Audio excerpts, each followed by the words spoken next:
Mga kabugto, alam nyo ba o kung para saan ginagamit itong buntot pagi na ito? Halika't talakayin natin kung para saan at kung ano ang gamit nito. At ituturo ko rin kung paano paganahin ito. Ang buntot pagi ay anting-anting at kapangyarihan. Kinakatakutan ng mga aswang at tiktik.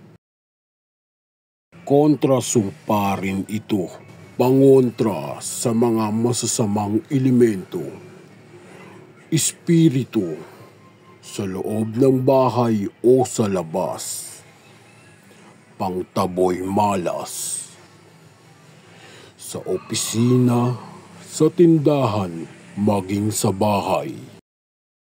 At isa rin itong proteksyon sa paglalakbay.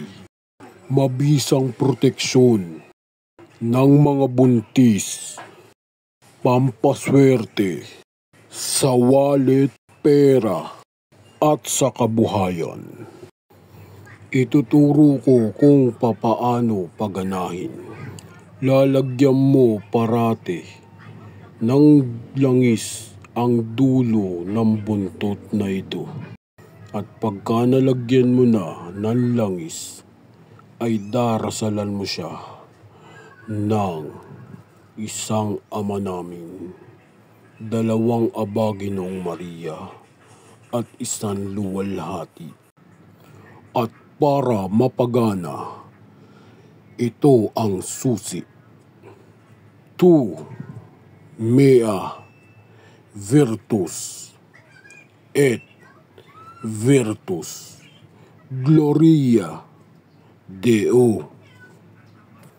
Kung isinasa puso ang paggawa, mabilis mong mapapaamo ang buntot pagi na ito. Kung hindi ka pa nakasubscribe sa aking channel, maaari mong pindutin ng bell button upang maging updated ka sa iba pang video na ilalabas ko.